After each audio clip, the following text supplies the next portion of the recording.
When children are chronically ill and are unable to attend school, it will surprise you that it's not just because they are sick, but the fact that they are separating themselves from the classroom and their friends.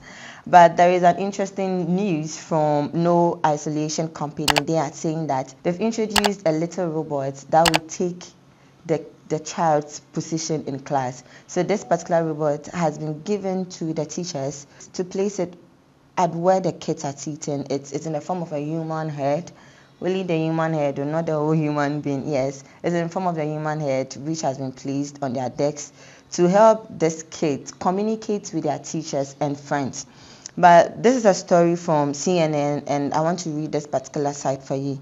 It's saying that the robot has been designed in the form that it will help the student to swipe their fingers around the screen, to look at other corners in the classroom, and also their friends can take that particular robot to lunch so that the kid feels he's part of the class while he's still in the hospital trying to treat himself.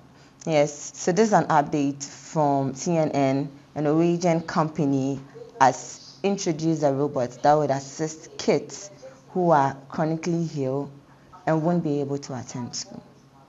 Do remember to stick and stay with me on this tech channel, and also remember to like, comment and subscribe. My name is Najali, till I come back again with another news in the world of tech.